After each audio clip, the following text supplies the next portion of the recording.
Here's the good news about all of this, because all of us have had things that happen to us in our lives that caused us to feel unwanted and not important.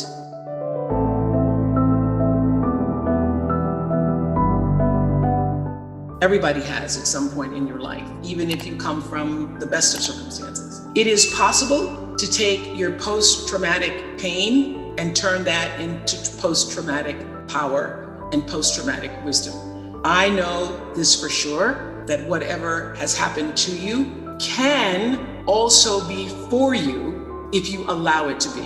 The thing that has healed me the most is taking the pain that I endured, suffered, survived as a child, and turning that inside out. So that is why I created my school, specifically looking for girls who were just like me, who came from poor backgrounds, who came from dysfunctional backgrounds, who many times felt unwanted, unloved. How do I create an environment for them? How do I give back? This is how you save yourself. How do I give back that which I was not given? And when you can do that, you begin to fill the hole inside yourself. That giving back has become really what my legacy is. And I will share this with you, that I was sitting with Maya Angelou after I'd come back from the opening of my school. And I said, oh, this is going to be the school. This is going to be my greatest legacy. I mean, these girls, this is what my life was for. And she said, you have no idea what your legacy will be. And I said, oh, no, Maya, you should have been there. I'm telling you, it's going to be the school. And she said, I said, you have no idea what your legacy will be. Your legacy is every life you touch. Well, before the pain became a purpose, it was just an acknowledgement of what had happened to me. And one of the things we talk about in the What Happened to You book is that anything that has happened to you, and I wanted to just make this point to everybody, there's not a black woman in this room who hasn't been through something that helped her build strength, and then something else that helped you build strength. Sometimes you go through so much, you say, God, don't teach me nothing else new today. I don't need no more strength building. But this is what I know, is that strength times strength times strength times strength. Every time you got stronger, you were building power.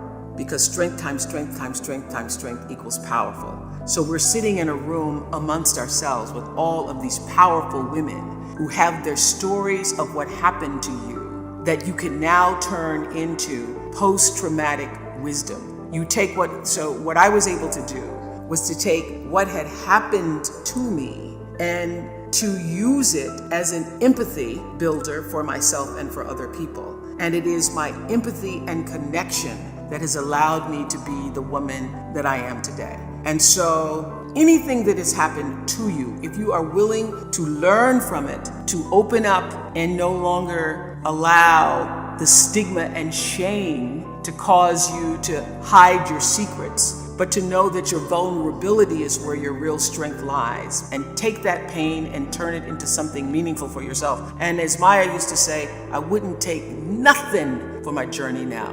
Not even the sexual abuse, the sexual assault. You know, when I was raped, I didn't even know what a penis was. And like so many other people in this room who were also sexually assaulted when they were young, I didn't tell anybody because I knew it would be turned on me. I knew I was not in a safe environment where other adults would trust my word. And so I kept it to myself until I was literally on an Oprah Winfrey Show. Somebody shared their story of abuse, and I was like, I thought I was the only one. I thought I was the only person who had been raped and died and molested until I was 14. So I think being able to take your pain and turn it into purpose and power begins first with being able to empathize with other people who've been through the same kind of pain. And everything that's happened to you has also happened for you, if you allow it to be. There's not one thing that has happened to you that you cannot now turn into something that is useful and meaningful in the life that you are now leading forward. If there are a lot of negative people in your life, don't look at them. Look at the energy that you are creating to attract them. Don't look at them. Look at yourself. What are you doing to draw those people? Because if you are surrounded by negative people, there's a part of you that's willing to tolerate that. Is there not? Who do you want to be in the world? Who do you want to be? Not what do you want to do, not what do you want to achieve. Who do you want to be? What is the kind of person when they're reading your eulogy?